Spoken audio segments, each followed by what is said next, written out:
आपण पाहत आहात सत्य बातम्याचं सखोल विश्लेषण रत्नाकर न्यूज.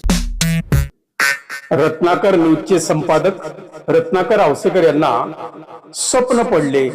ओम निंबाळकर मंत्री झाले, धार बोथट झाले. पद्मश्री दादा हा पुन्हा एकदा आज बोलतो. राजे पवन राजे ओमचा फोन आलता. ओम म्हणला, राजे राजे बातमी ऐका. मी म्हणलं, अरे ओम काय बातमी? ओम म्हणला, राजे तुम्ही म्हणल्यासारखं मतदारसंघामध्ये सगळ्यांना बोलून घेतलो आणि विचारलो काय करू, काय करायचं. पण सगळ्यांनी आग्रह धरला. म्हणजे कार्यकर्ते म्हणले की आता आपल्याला सत्तेशिवाय पर्याय नाही. मग आता कसं झालंय बर का, पद्मसिंह पाटील साहेब तुम्ही आमचे मोठे बंधू. बरं आता गंमत कशी झाली की तुमचा परिवार गेली 30-40 वर्ष सगळेच पक्ष चालवला आहे. काँग्रेस आलं बी तुमच्याच घरात मंत्रीपद, भाजप आली ते तुमच्याच गावात मंत्रीकर घरात मंत्रीपद, राष्ट्रवादी आली तरी तुमच्याच घरात मंत्रीपद, आमदारकी खासदार सगळं काही पद्मसिंह पाटलाच्या परिवारात. मग कार्यकर्त्यांनी आमच्या ओमला म्हणले, म्हणे ओम अरे आपल्या घरात कधी मंत्रीपद खासदारकी येणार. म्हणून कार्यकर्त्यांचा आग्रह. दादा मी बी म्हणलं, बघ ओम तुला तुझ्या बुद्धीनं जे योग्य वाटतंय ते कर. या बघ शेवटी विकास महत्वाचा आहे. आता संजय राऊत काय बी म्हणते, म्हण 15 कोटी मिळाले, पुन्हा जवळ तर दिलीत, म्हण 50 कोटी जिंकल्या गेला. समजत पट आहे. हा नाही नाही नाही नाही हे कसं आहे, राऊत आपलं उठलं की काहीतरी आरोप करतच सुटते. पण तुला खरं सांगू, वार सगळीकडे चर्चा तुझीच. ओमराजे निंबाळकर, ओमराजे निंबाळकर, ओमराजे निंबाळकर, ओमराजे निंबाळकर. काय कमाल झाली बघा पद्मसिंह दादा. आम्ही मेलो काय, आमचा खून झाला काय, आणि आमच्या ओमचं नशीब फळफळलं काय. पण आता मात्र एक गोष्ट मला जाणवती बर का, स्वर्गामध्ये बी चर्चा सुरू झाली. ओमराजे मंत्री होणार, ओमराजे मंत्री होणार. सकाळी विलासराव देशमुख मॉर्निंग वॉकला आलती, सोबत अजित दादा बी होती, बाळासाहेब ठाकरे बी होते. पण बाळासाहेब ठाकरे म्हणले पवनराजे पवनराजे काही म्हणा, ओम न गद्दारी केली. ओम न गद्दारी केली शिवसेनेसोबत. उद्धवनी त्याला काय कमी केलं. पण म्या म्हणलं, बाळासाहेब अहो तुम्ही खासदारकी दिली मान्य, पण आता आम्हाला मंत्रीपद पाहिजे. मग मंत्रीपद कोण देतंय? मंत्रीपद महायुतीत गेलं तरच मिळणार नाही. आता तिथं कसं आहे, तिथं बी आमचा पद्मसिंह पाटलाचा परिवार आहेच. आता कसं आहे, शेवटी भांडायचं कुठवर. त्या भांडणातून बाहेर काय येणार आहे. निकाल काय न्याय देवते दिला तो समजा महाराष्ट्राने देशानं मान्य केला. बर झालं काय, आता एकच आहे. मग म्या ओमला म्हणलं, ओम आता जे पदरात पडते ती घ्यान राव द्या का हो. आता मंत्री होणार तुम्ही होय. आणि काय सांगताय पद्मसिंह पाटील साहेब त्यानं केंद्रीय मंत्री होऊ शकते, कॅबिनेट काय सांगता येत नाही. आणि कसे सगळीकडे चर्चा. काल सुप्रियाताई सुळेच्या पोरीच्या लग्नामध्ये बी तीच चर्चा, जनतेनं तीच चर्चा. बड्या बड्यांच्या तोंडात एकच नाव, ओमराजे निंबाळकर मंत्री होणार, ओमराजे निंबाळकर मंत्री होणार. काय सांगू पदम दादा, माझी छाती लय फुगली. पोरानं नाव काढलं बघा. बरं आता कसं झालंय माहिती का पद्मसिंह पाटील साहेब, आम्ही राजे, तुम्ही बी राजेच, पण आता तुम्ही गेला ओटीत झाला पाटील. खरंय राजे, खरंय. होय, मग आता मला सांगा, तुम्ही बी राजे आम्ही बी राजे, आपली भाऊबंदी. हे कोर्ट, सुप्रीम कोर्ट, वकील बसतील भांडत.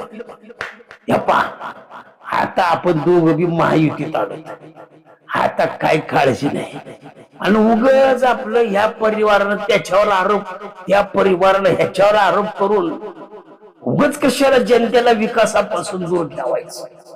आपल्या जर जिल्ह्याला 200-500 कोटी रुपये येणार असतील, आता ह्या बघा पद्मसिंह पाटील साहेब तळ राखणार पाणी पितच असते.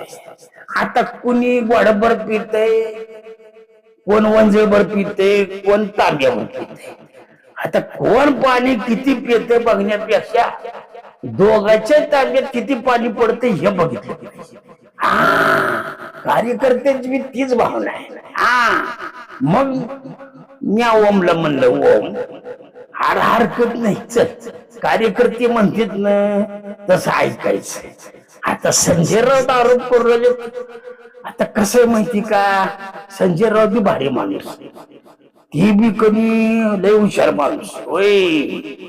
आणि कसं माहिती का, त्यांना उत्तर द्यावं कोणी, हा बी मला मोठा प्रश्न आहे. उद्धव साहेब ठकले, त्यांना उत्तर देऊन तर बाकीच्याच काय. पण एक काम सांगतो, म्या पद्मसिंह पाटील साहेब या ओमला म्हणलं ओम काय बी राहू, तुला उद्धव साहेबांनी जीवापाड प्रेम केले. आणि उद्धव साहेबाला काय वाटलं, बाकी 5 चाललेत ना ते जाणारच होते, नाहीतरी ती दुसऱ्याच पक्षातून आलेली. पण ओम बद्दल एवढी खात्री होती उद्धव साहेबाला की काही हो, दुनिया इकडे तिकडे होईल, पण माझा ओम निंबाळकर काही फुटणार नाही. पण आता शेवटी कसं आहे पद्मसिंह पाटील साहेब, म्हणून त्यानं वाट बघू लागलं आपल्या निकालाची काय लागती, माझ्या खुनाच्या निकालाची काय लागते, काय निकाल येते, काय निकाल येते. आता मग शेवटी कसं आहे माहिती का, केंद्र हे सगळं कसं अवघड आहे कार्यक्रम. मग आता शेवटी ओमनं घेतलेला निर्णय हा सगळ्यांनी मान्य करायला पाहिजे, बरोबर आहे की होय की नाही. हो, मी अजितदादा, मला अजितदादाला म्हणलं अजितदादा तुमचं मेहणं सुटलं, पण माझ्या ओमचं काय. पण अजितदादा म्हणले, अहो म्हणजे पवारराजे महायुतीत आलाय, मग आता त्याला मंत्री व्हायला काय वेळ लागणार.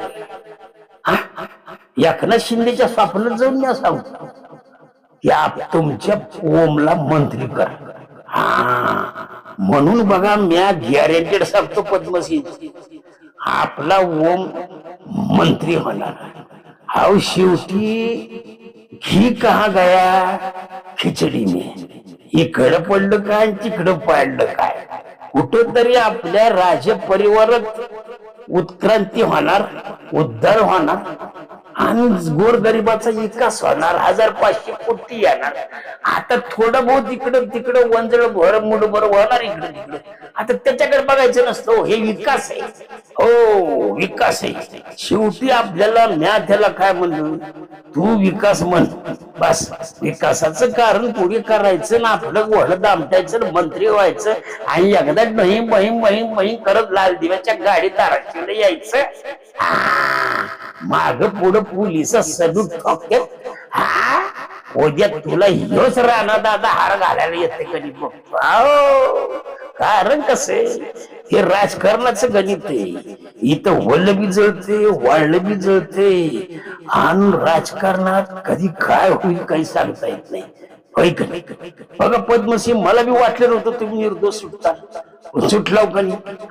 याला तर म्हणतात कसं आहे माहिती का, शेवटी मी तुम्हाला एकच सांगतो, आपली हाय भाऊबंदी आणि शेवटी एकमेकावर किती दिवस बोलत बसायचं, आयुष्य चालली ती. पण ह्या काय म्हणतो, आता ओम मंत्री होऊ आलाय ना, बरोबर आहे की. मग राणा दादा ना ओम दोघे मिळून जिल्ह्याचा विकास करा की राव, काय बिघडलं होय? तुम्ही तुमच्या कार्यकर्त्याचा विकास करा, ओम त्याच्या कार्यकर्त्याचा विकास करते. बर शेवटी कसं आहे, ही कहा गया खिचडी में. बस बस. त्यामुळं राऊत साहेब, मी बी तुम्हाला सांगतो, लई वाईट वाटून घेऊ नका राव.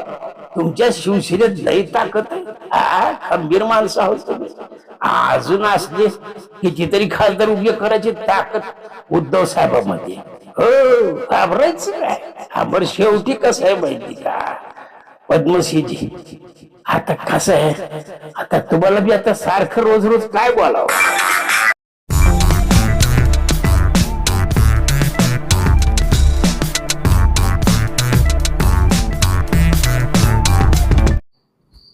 आपण पाहत आहात सत्य बातम्याचं सखोल विश्लेषण रत्नाकर न्यूज.